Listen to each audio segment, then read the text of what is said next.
everybody, it's Chris from the Evermore podcast, the Newcastle United podcast on the Evermore YouTube channel. We're back with another Rumour Has It video where we're covering some players that have been continuously linked through the transfer window to Newcastle United. This one's going to be a very interesting one. I thought I'd jump in and take this one away from Di because I think we were stereotyping him as our Welsh correspondent. But I'm going to get stuck into this player in a minute. You can probably guess who it's going to be, and I can imagine there'll be a few comments about this particular player below. So yeah, don't be worried to do that. We love the interactions and we love the comments as well. We always get involved and try and reply to as many as we can. Just before I do a little bit of housekeeping, if you haven't already, please consider clicking that subscribe button. We'll do loads of these videos right through the summer, to the players being linked to the club. Again, it's not ITK. We haven't got any fresh news at all, and no sources, no guy who knows a guy who knows a guy. It's all just about players who are linked in the media and just our initial thoughts as to whether we think they'll be good or not be good for the club. And then if there is any breaking news and players signed, we'll jump on and we'll do our best to kind of bring you a short reaction video about that as well. But we're very close to the 1,000 subscriber mark. Would love you to help us get there. We've loved doing this channel from kind of its conception, and we're really grown really quickly. And thank you so much to everybody's support and the great comments. And yeah, help us get that 1,000 before the new season starts, and we come back with your weekly Evermore podcast. Right, so let's get stuck into this guy. I haven't got any stats for this one because there isn't enough stats to probably go through. But the player, you can probably guess from introduction there, about the Welsh contingent is none other than Gareth Bale. So Gareth Bale, if you didn't know, is now a free agent after leaving Real Madrid after an unbelievably successful performance in the kind of career up until the last couple of years.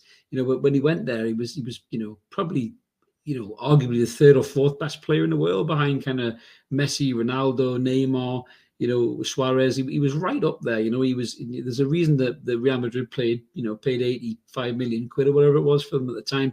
Lightning pace, a wonder of a left foot, great from set pieces, strong as an ox. And he still has a lot of those attributes in his game. He's been injured a hell of a lot over the last couple of years, which I think has been the big problem for him. And he's obviously fell out of favour with Real Madrid. Now, listen, Real Madrid are a fickle bunch. I mean, all football fans are fickle, but there's nobody more fickle than Real Madrid. They bring the white handkerchiefs out every opportunity. Even Ronaldo, who scored something like 450 goals in 453 games or something, got the white handkerchief at some times. So, I mean, Gareth Bale's record there was unbelievable. He was practically 1-2, when he was there. He won kind of 5 Champions Leagues, unbelievable overhead kick against Liverpool in the final, that breathtaking pace against Barcelona. So many memories, that he had. He had that great front three with Benzema and Cristiano Ronaldo as well. Was it the old BBC, I think, as they called it? So he's been an unbelievable player, arguably the best British player of all time. And he's up there with some esteemed competition. The likes of Ryan Giggs, a fellow Welshman. I know who stocks fell, obviously, for his off-the-pitch antics. David Beckham, Steven Gerrard, Frank Lampard, all these guys, Bale eclipses them in terms of what he's done in his career. But obviously his career as a club player is in a bit of a twilight period now. He's 32 years old. He's been hitting the headlines recently for once again carrying Wales through to major finals. And he did it again the other night against, the Ukraine in the game. I think I said to Di that, are we the baddies? Scotland obviously, happily let Ukraine win because they were just shite. But Wales, stood up, took a lot of heat. Everybody wanted Ukraine to get through for obvious reasons. And again, once again, it was that man Gareth Bale again that won it for Wales in the end. And he's got that aura about him. He's a big game footballer. He doesn't shy away from these massive, kind of pressure situations where all eyes are on him to do something, and he's still got it in his locker, but the big question is Newcastle United interested in him? There's been a lot of talk about it, a lot of noise on social media, a lot of journalists kind of, guessing really and not knowing for sure whether he is going to be at Newcastle, whether Newcastle are interested. Ever since the takeover happened, we've always been in the background. There's always been conversations about the new owners wanting a statement signing. Gareth Bale's that statement signing, but I think he was on something stupid like 600 grand a week or something at Real Madrid. He's never going to get that here. They're not going to give him that level of money. But Gareth Bale's got a very interesting quandary now. So Wales have qualified for the World Cup, as I said, after beating Ukraine. Unbelievable for them. Massive congratulations to Wales as a nation. I think it's the first time in 63 years they've got the World Cup or something, and Gareth Bale's a huge part of that. He'll want to play in that World Cup. He'll want to lead Wales out in that World Cup in Qatar. So to do that, he is going to have to find a club, and he's going to have to be playing, whether it be even a short spell, a 6-month contract, a year-long contract. And no doubt in my mind, I think Mark's already said this as well, that when the World Cup is over, he'll probably retire. But the question is, will Newcastle United give him an opportunity to have a 6-month or a year's contract at the club? Now, I know a lot of fans will be very negative about this. He's the kind of player you don't want. He's on the wrong side of 30 and everything else. But hear me out here. I've got a bit of an argument with this. So the last time Gareth Bale played, if you will, a full season was when he was at loan and Spurs in the 2021 season. Now, I've got some stats here. So in between the Premier League, Europa, FA Cups and Carabao Cups, in total he played 34 games. He scored 16 goals and he got 4 assists.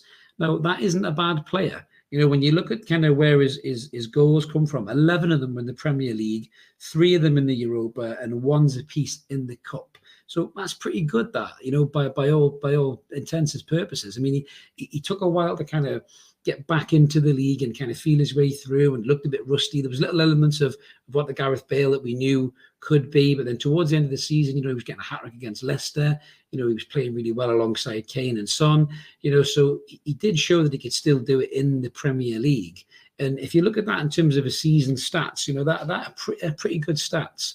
So you've got to actually sell the question, is the guy still got it to do it in the Premier League? Yes, he's 32 years old. But, Kieran Trippier was 31 when he came in from Atletico Madrid. And when Kieran Trippier came in, that level of professionalism went up a level in the club. We could see the standards that he was setting. Other guys raised their games when he came in. People question Gareth Bale's kind of professionalism in terms of his golf and everything else, and and golf, Wales, Madrid, or whatever it may be. But I think if Gareth Bale was to come in, I think the similar thing would happen. Those professional standards would come up. His standards in training, how hard he hits it. People have been saying he's been putting double sessions into Real Madrid to get fit for Wales. So this doesn't sound like a lad to me that if Newcastle took a chance on him and give him a 6-month to a year's contract, that he wouldn't come here and he wouldn't do something. He wouldn't put in those performances. He wouldn't, score those goals, get those free kick opportunities, bring other guys into play. It'd be a very interesting weapon to have in the Arsenal, in my opinion. I don't think Bale's finished at all. I think he's a world-class footballer. He's coming towards the end of his career, but he's still a world-class footballer nonetheless. If Gareth Bale was willing to come to Newcastle for a 6-month to a year's contract, on a modest salary, say not to break our kind of salary package. I think it's 120 grand a week or something. Doesn't need the money. He's probably one of the richest footballers in the game, for what he's been earning. His whole ethos now and his dilemma is that he needs a club to give him competitive football so he's fit for Wales for the World Cup. Whether that's Newcastle United or not, I know Spurs, there was rumours of Spurs being interested. I'm not sure how much weight is in there. I don't know if Conte would want him. But I think Eddie Howe's an interesting one. I wonder if Eddie Howe would want a player with that level of star quality, because the maximum can blow hot and cold. Miggy's very inconsistent. Even when Callum Wilson gets injuries, you could play Bale through the middle. So, I don't think it's something that you just say no about straight away. It's something that you need to give a little bit of thought to.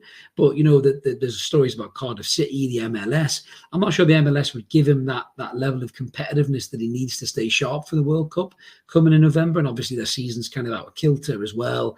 Would a club that sign him, they'd want to make him the golden boy, the face, like the Galaxy did with Beckham and with Gerrard and guys like that. They wouldn't just want him to come and pitch up for 6 months to a year, then fuck off and retire. That's not what they're going to want to do. And Cardiff won't have the money to pay his wages. So, that'll be a huge test of Gareth Bale's character. If he did go to Cardiff City, his hometown club, would he go there and play for, a real modest salary?